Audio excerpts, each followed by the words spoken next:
সাবিনা সহ 18 বিদ্রোহী ফুটবলারের ভাগ্য এখন বাফুফের সভাপতির কোর্টে। সভাপতির অনুরোধের পরও অনুশীলনে না ফেরায় এখন দেখা দিয়েছে চরম উৎকণ্ঠা। এদিন বাফুফের শীর্ষ কর্তাদের সঙ্গে দফায় দফায় বৈঠক করলেও গণমাধ্যমকে কিছুই জানাননি বাফুফে বস। সবই হবে, বাট অডিটটা এখন হলো একদম। সূত্র বলছে পিটার বাটলারের বিরুদ্ধে আনা ফুটবলারদের অভিযোগের কোনো প্রমাণ পায়নি তদন্ত কমিটি।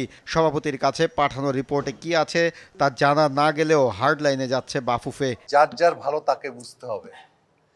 এই মেয়েরা হলো আমাদের জাতীয় অহংকার, তারাও তাদেরকে ভাবতে হবে। কোচের জায়গা থাকবে, প্লেয়াররা প্লেয়ারের জায়গা থাকবে। কোচের দায়িত্ব হলো প্রশিক্ষণ দেওয়া, মেয়েদের দায়িত্ব হলো প্রশিক্ষণ নেওয়া।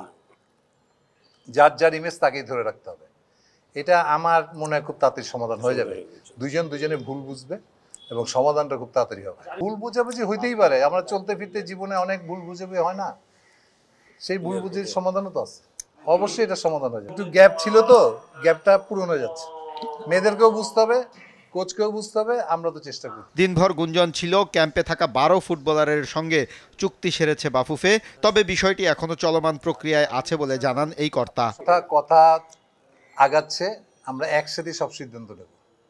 কাউকে এখন করব, কাউকে পরে করব, কাউকে এই করব, এই হিসেবে আমরা এখন যাচ্ছি না। প্রেসিডেন্ট চেষ্টা করছে এবং অবশ্যই খুব ভালো রেজাল্ট আপনারা খুব তাড়াতাড়ি পেয়ে যাবেন। দ্রুতই ফিফার অডিট কমিটি বাংলাদেশে সফর করবে, সে বিষয়টি মাথায় রেখে অডিট রিপোর্ট গোছানোর কাজে ব্যস্ত বাংলাদেশ ফুটবল ফেডারেশন। মাহফুজুল ইসলাম, RTV, ঢাকা।